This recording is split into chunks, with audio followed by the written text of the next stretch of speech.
I am somebody who is absolutely obsessed with going to work every day, coming home, working online so I can turn my online job into my real life job, having the freedom to raise my kid, have more kids, and give my kid and wife the best life that they could possibly have, because the typical 9 to 5 just doesn't do it anymore. So this video on screen it appealed to me. It came on my home screen why every 9 to job life feels like a life sentence.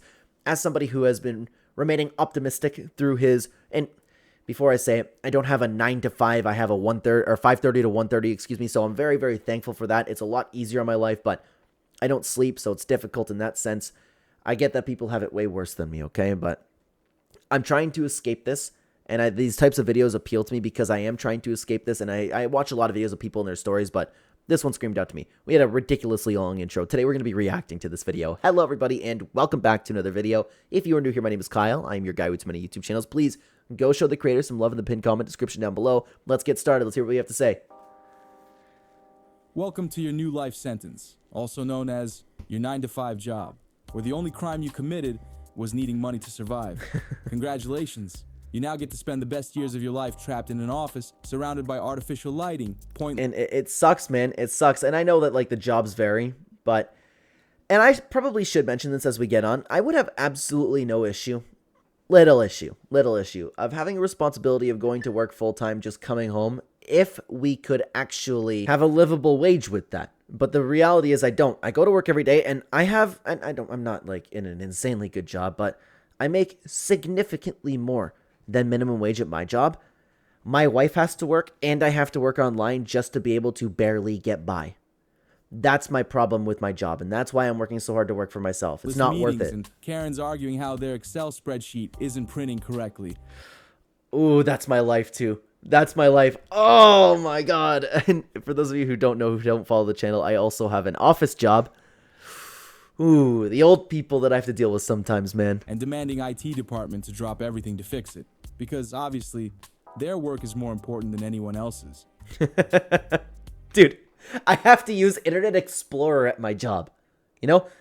In case this video ever comes out, and I would never in a million years even think about just using Google Chrome by myself. I would never in a million years think of such a thing, but that's what I'm working with, okay? Well, back in the day, work was simple. You worked, you got paid, and then you went home. Blue-collar workers built skyscrapers, and people respected them for it. And they typically built a bond with each other, too. You don't see that much nowadays. That's something that I miss, and I used to work at a McDonald's job. It was the best job of my entire life, man. The best job I've ever had. You know why? I know it's going to be a hot take. We didn't have a union, and the managers were so great. Anybody that showed any signs of being problematic, they kicked out of there. So I actually enjoyed going into work because of the people there. Your job actually mattered. You clocked out, and that was it. Your boss wasn't sliding into your DMs at 10 p.m. with a quick request. Then the 1980s happened. Wall Street, finance bros, and the rise of corporate America. Suddenly, college was the only way to be successful, and office jobs became the dream. And with that, the soul-sucking 9 to 5 grind was born. So, every workday starts the same way. Your first punishment, the morning commute. That's a bad one too, man. I'm thankfully I don't have a ridiculous commute, and I leave for work at 4:15, 4:30 in the morning, and it's nice that nobody's on the road. So I am very fortunate in some ways that I don't have this horrible commute. And when I come home, if it's an early day, it'll be around noon. Otherwise, 1:30. The traffic still isn't bad, and it takes me about 25 minutes to get home. I wish it was closer, but I recognize that I'm still very fortunate. You sit in traffic for an hour, gripping the steering wheel while listening to a podcast about financial freedom that reminds you how not financially free you are. How many people actually do that, though? I feel like a lot. I'm somebody who talks about the majority of the world actually being NPCs, and I feel like they just listen to their music and go to work. But if somebody has that, like, awareness about their 9 to 5 and wants to improve their life, I think that's excellent. Also ironic because you're currently spending money just to get to work. Gas, coffee, overpriced parking, it's all a part of your sentence. You haven't even clocked in yet, and you already feel like you need a vacation. I mean, some people would say, but I, of course, would never in a million years suggest such a thing. Some people might say it's by design. That's what some people say, not me. But don't worry, the real fun begins once you step into the office. Meetings. Lots and lots of pointless meetings. Your calendar is somehow full before you've even opened your laptop. And what's on the agenda? Nothing important. Just 3 hours of people pretending to care while your boss drops corporate buzzwords like, let's circle back on that. Now, this isn't something that I'm personally familiar with. When I said I have an office job, I don't like, I order supplies. My job is I order supplies for a couple of hospitals in my area.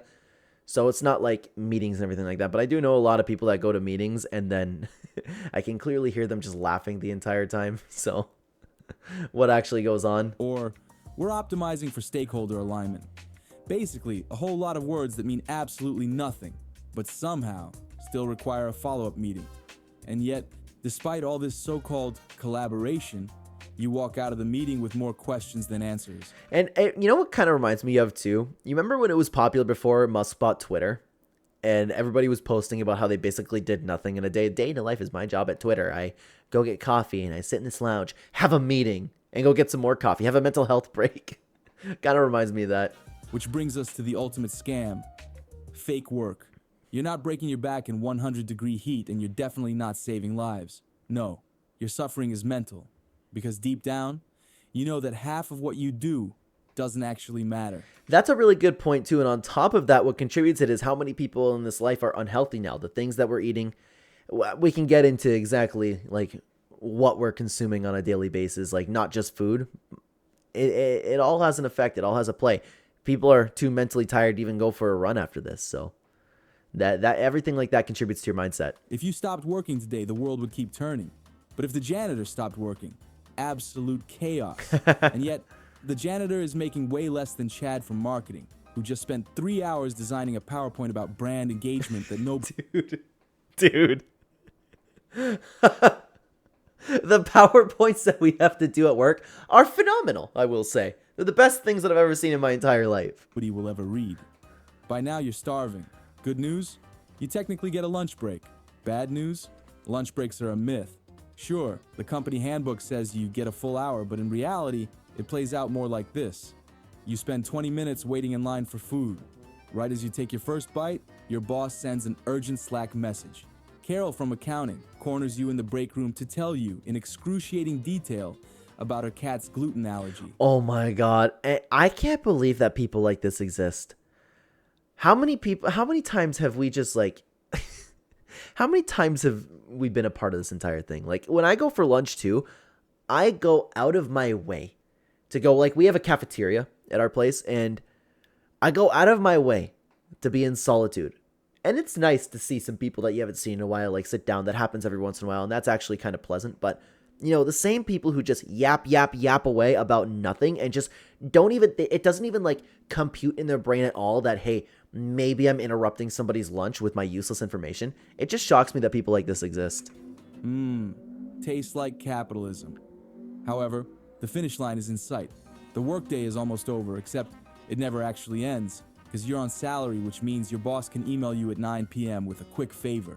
And you better respond, because if you don't, Steve from IT will. And suddenly, Steve's getting that promotion you always wanted. We hear a lot of stories like this, but again, that's something that I personally don't have any experience with. But let's be real. That promotion won't save you. It just means more work, slightly better pay, and a fancier title that makes you feel important while you rot inside. Studies show that the average worker puts in an extra 9 hours of unpaid overtime every week.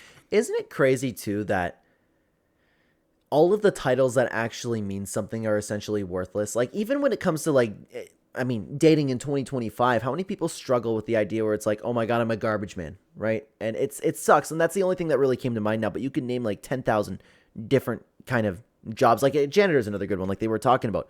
A job that actually, you know, is an important part about the school, a garbage man being a very important part of society. Yet if you say that, people look down upon you. When I talk about on this channel how backwards this world has become, it's getting worse all of the time. And you have people who are sitting kind of at the top of society, well, depending on what level you want to take a look at. And they have the audacity to look down on people who are actually like breaking their back, building the roads that they drive on. The audacity is crazy to me, man. Thanks to emails, Slack messages, and the always-on work culture. So even when you're off the clock, you're never really off. And just like that, another soul-crushing day comes to an end. You get home, exhausted, too drained to enjoy the few hours of free time you have left. Maybe you watch an episode of something, scroll on your phone, and suddenly, boom, it's midnight. You swear you'll wake up early to be productive, but the alarm hits like a brick. And before you know it, you're back in traffic, back at your desk, back in another pointless meeting. Yeah, everybody's been robbed of their freedom. That's the problem with it. Gone are the days where you can go to work and live a comfortable life at home. You know, it rarely exists. It's a never-ending cycle. Wake up, work, go home too tired to live, sleep, then repeat. And now, I don't want to sound, I truthfully don't want to sound egotistical throughout this entire thing, but it's always amazing. It's going to sound that way. I'm sorry. It's incredible to me how I'm able to keep my optimism and keep my happiness, because how it works in my life is I get up at 4:15, 4:30, I brush my teeth, I drive to work, I go to work all day, I come home, maybe I have a couple hours myself. Like right now, this is that time frame for me. Maybe I have a couple hours myself, in which case I'll record. I do voiceover work on the side. I have 6 YouTube channels of my own to run that I am so putting everything in order to succeed from. I stream. My wife and baby have to be taken care of depending on whether or not my wife is working days or afternoons. I have to take care of them. I have to watch the baby. I have to make sure the dog's run. I have to make sure the dog is run at multiple points throughout the day. And then I stay up and I work on YouTube all night until about midnight, 1 a.m., and then I get up at 4 o'clock again. I rarely sleep, and I know it's killing me inside. That's why I've been really, really hardcore dieting the past little while, because I need to fix something if I'm going to be sacrificing my sleep. And it's just, I have all the optimism in the world. I know this stuff is going to work out. I'm so motivated to escape the 9-to-5 job life. before you even realize it, 40 years have passed, and they give you a plaque and a $20 Starbucks gift card as a thank you for sacrificing the best years of your life. And it's funny that people actually look at that type of stuff and they go, heck yeah, I'm the man. I sacrificed my whole life for nothing. Yeah. That's why every 9-to-5 feels like a life sentence. And dude, on top of that, they have this like going away party. In reality, every single person just can't wait to boot the old guy out of there so some new person can come in. You're not just working a job, you're serving time. So, for as long as we can remember, society has drilled one thing into our heads. Go to college, get a degree, land a white-collar job, and you've made it. But you can't even do that now. How many degrees are completely useless nowadays? I was in school to become a teacher. I was in creative writing. I wanted to be an English teacher. That's the only thing that I was good at in school. So I went to school for that. And then I ended up dropping out because I didn't want to go through 6 years to maybe get a job. Maybe. I didn't want to sacrifice that time of my life to maybe get a job. It'd be difficult. I don't know anybody in that field. Meanwhile, blue-collar jobs, plumbers, electricians, construction workers are dismissed as lesser, even though they keep the world running. That'll always be so crazy to me. What I do, going to my office and sitting down and punching in numbers, will never amount to anybody doing this type of work. I can't believe that there are people out there that have disrespect for these people and look down upon them. It's insane to me. Why? It's upsetting, honestly. It really is. It all comes down to status, comfort, and a whole lot of outdated thinking. We've been sold the lie that a degree is the only path to success, but in reality, it often just leads to student debt and a low-paying office job where your biggest accomplishment is surviving another pointless meeting. It's tough because, like, boo-hoo, you have to sit through an office while there are people out there breaking their backs. That's kind of like where my mindset is at this. But it sucks for these people too, because now there's so many people that have been conditioned where it's like, okay, go to university, go to college. And don't get me wrong, there's great things that you can go in there and guarantee jobs, but you have to make sure now that there's jobs guaranteed for you. How many useless degrees exist out there right now? People are kind of getting tricked just to fall into student debt. Meanwhile, the guy who skipped college, learned a trade, and built a skill, he's making 6 figures with no debt and no need for a LinkedIn profile. Then, there's the clean versus dirty stigma. Society glorifies sitting in a chair under fluorescent lights while looking down on jobs that require actual skill. But who's really winning here? But again, some would say that that's by design. I just can't believe, and this is why I always talk about the world being full of NPCs, I can't believe that people actually like buy into that. I will look at somebody who is building homes for the world, and I go, that's incredible. That is absolutely incredible. What I do does not stack up to what you do. That is amazing that you're contributing to society and sacrificing yourself in that way, and not only just for the world, but for supporting your family as well. I can't believe there's people out there that can't just like logically come to that conclusion. The guy drowning in emails, pretending to be busy, or the one staying active, working with his hands, and getting paid well for it. And let's not forget the corporate ladder illusion. White-collar workers are told if they grind long enough, they'll climb to the top. But the truth is, the ladder has missing rungs. That promotion might never come, your raise won't keep up with inflation, and the job at the top, already taken by the CEO. Yeah, I was about to say, it was already chosen. It was already chosen from the get-go, and you just fell to it. Nephew. Meanwhile, skilled workers actually move up, starting as apprentices, gaining experience, and even running their own businesses. So, how do you escape this life sentence? Well, you've got two options. First, go full survival mode, quit society, enter the woods, build a cabin, and hunt for food like it's the 1800s. That's not for me, unfortunately. I like my technology too much, and I have problems killing things. I of course, if it's for food, obviously you need to do things, but I don't like to hurt animals. Honestly, if everything goes to shit, that's my plan B. Otherwise, stay in society, but break the norms. Start building on yourself. Find your purpose and chase that passion. And that's what I'm trying to do right now. And I understand that it's AI might take over my job one day, but I'm working as a voiceover artist right now for many channels, many people, and that's how I'm making money on the side. But I'm going all in on YouTube right here, hoping to be an entertainer. There are so many creative, meaningful careers that don't involve sitting in a cubicle pretending to care about brand engagement.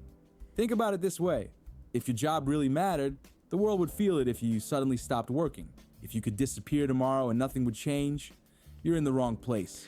Actually, I mean, I guess it's a good thing for me because there's been a handful of people here and there at my job that have a little bit of a breakdown whenever I've called in for work. There's only 3 of us that do my job, so I guess it's important, but I still struggle to see it as actually important because at the end of the day, it doesn't compare to so many people that are out there building the world and making it a better place. That's exactly what one of my old colleagues realized.